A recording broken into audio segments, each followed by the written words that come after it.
Assalamualaikum warahmatullahi wabarakatuh.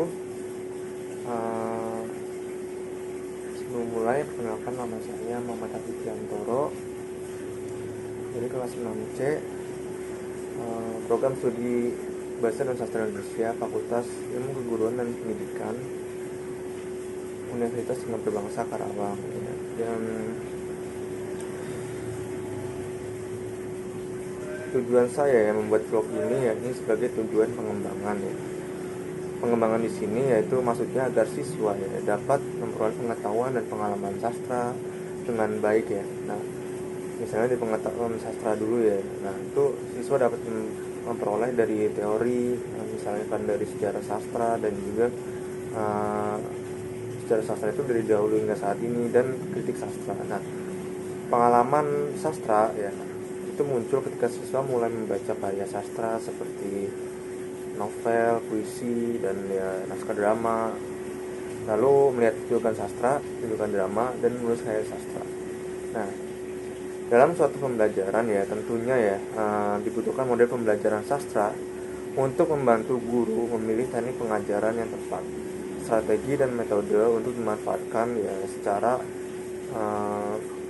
efektif dalam situasi pembelajaran. Nah, selain itu ya adanya novel model pembelajaran itu dapat membantu dalam membawa perubahan yang diinginkan pada perilaku peserta didik. Nah, saya pribadi memilih model pembelajaran inquiry dalam pembelajaran sastra. Ya. Pembelajaran dengan model inquiry itu pertama kali dikemukakan oleh Richard Sussman pada tahun 1962. Nah, ia menginginkan itu ya keinginan dia ya itu agar siswa bertanya mengapa suatu peristiwa terjadi, kemudian ia mengajarkan pada siswa mengenai prosedur dan menggunakan organisasi pengetahuan prinsip-prinsip umum. Nah, siswa melakukan kegiatan ya, dan mengumpulkan menganalisa data sampai akhirnya siswa menemukan jawaban dari pertanyaan ini. Nah, melalui model pembelajaran inquiry ini ya, guru dapat mengarahkan siswa dengan lebih kritis ya. Nah, soal apa ya? Soal macam-macam pembelajaran sastra. Nah,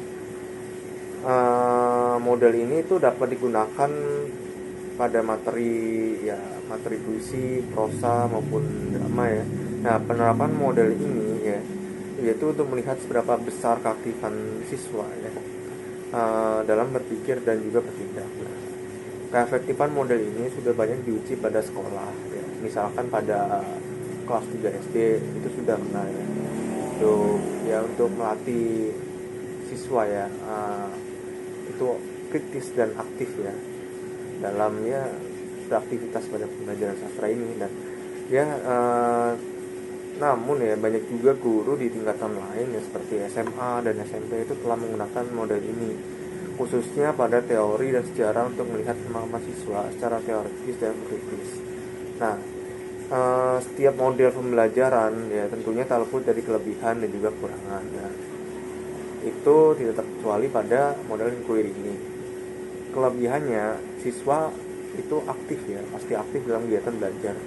Siswa juga memahami benar bahan pelajaran yang akan dipelajari dan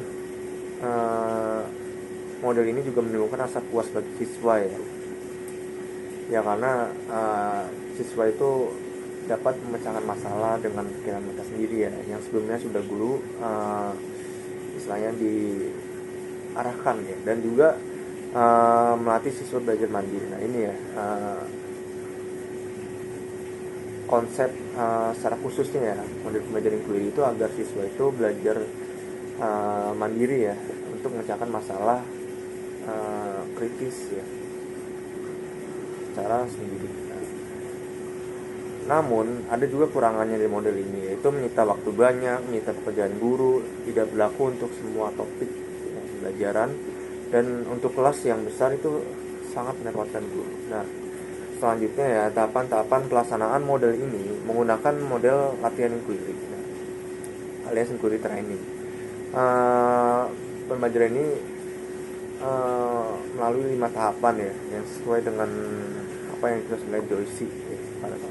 yaitu tahapan pertama penyajian masalah atau menghadapkan siswa pada permasalahan ya, dan ya guru pada tahap ini itu menyatakan situasi masalah dan menjelaskan prosedur ya. Nah, prosedur ini yaitu prosedur inquiry ya kepada siswa. Nah, selanjutnya ya pada tahapan kedua itu pengumpulan dan verifikasi ya. Verifikasi data. Nah, tahap ini siswa mengumpulkan informasi tentang peristiwa yang mereka lihat atau alami dan membuktikannya ya. Nah, pada tahap ketiga itu eksperimen dan ya mengumpulkan data. Nah, pada tahap ini ya siswa melakukan eksperimen yang mempunyai dua fungsi, yaitu eksplorasi yang mengetes secara langsung melihat apakah yang akan terjadi ya, dan apakah eksplorasi ini yang ada suatu teori atau hipotesis ya. Nah, siswa juga boleh menggunakan ide-ide untuk terjadinya suatu teori. Nah, sedangkan tes langsung berlaku apabila siswa ya, itu mencoba suatu teori atau hipotesis. Nah, pada tahap keempat ya, yaitu merumuskan penjelasan. Nah, penjelasan ini ya sudah pasti guru ya mengajak siswa ya untuk merumuskan suatu penjelasan. Nah, berapa di antara siswa akan menemukan kesulitan dalam yang mengemukakan informasi yang mereka peroleh ya. Nah, ya untuk istilahnya memberikan uraian yang jelas ya, mereka dapat memberikan penjelasan yang detail ya. Nah, tahap kelima yaitu mengadakan analisis tentang proses inquiry. Pada tahap ini ya siswa diminta untuk menganalisis pola-pola penemuan mereka. Mereka boleh menentukan pertanyaan yang lebih efektif ya, atau juga pertanyaan yang produktif dan yang tidak, atau juga tipe informasi yang mereka butuhkan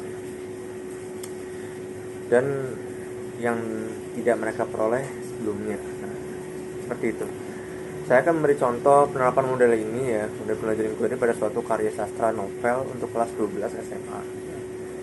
Novel yang saya pegang ini ya judul sebuah wilayah yang tidak ada di Google Earth. Nah, ini karya Pandu Hamzah ya.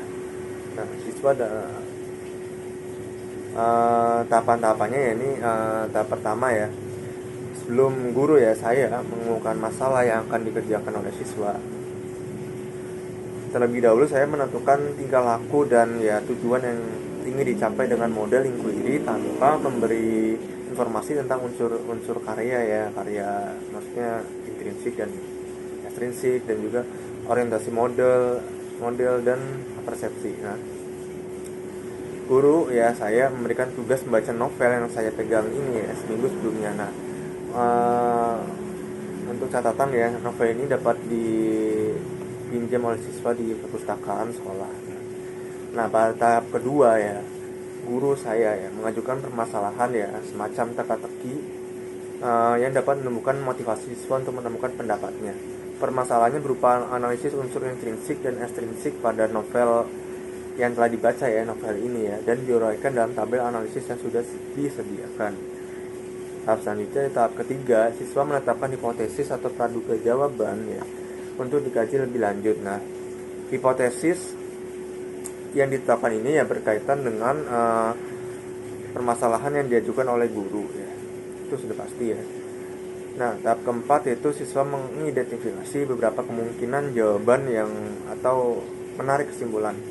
Selanjutnya guru mengumpulkan hasil penyelidikan atau eksperimen untuk menjawab teka-teki atau permasalahan yang diajukan oleh guru. Nah, pada tahap kelima ya, guru mengajak dan membimbing siswa ya untuk merumuskan dan menemukan sendiri tentang ya teori ya unsur intrinsik dan ekstrinsik karya novel tersebut.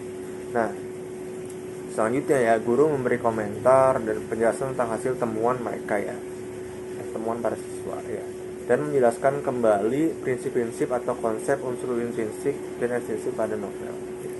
Jadi seperti itu. Nah, untuk bentuk penilaian ya, penilaian untuk model pembelajaran inquiry ini ya, guru ya saya ya akan menggunakan penilaian kerja ilmiah. Untuk melakukan penilaian ya, guru dapat menggunakan lembar observasi atau lembar penilaian untuk setiap aspek penilaian. Nah, dari semua yang tadi saya jelaskan itu ya, saya menarik kesimpulan ya, inquiry itu merupakan suatu proses yang ditempuh siswa untuk memecahkan masalah, ya, mencanangkan eksperimen, melakukan eksperimen, mengumpulkan dan menganalisis data dan menarik kesimpulan, ya, itu sudah pasti.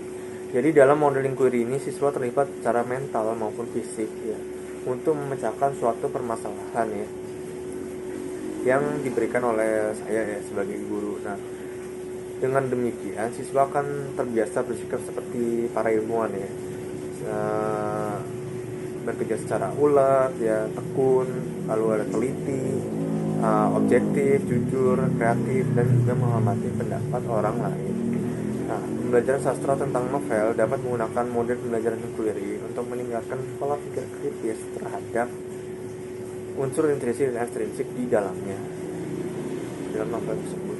Nah, siswa diharapkan mampu memecahkan masalah yang disajikan dengan membaca secara teliti ya karya novel tersebut. Nah, baik ya. Mungkin ya itu saja ya penjabaran dari saya untuk pembelajaran inquiry ya, untuk diterapkan dalam pembelajaran sastra ya. Ya, saya rasa vlog ini sudah mencapai penghujung waktu ya. Saya sudah merasa sudah cukup ya. Maka dari itu saya akhiri vlog ini ya, vlog saya ini tentang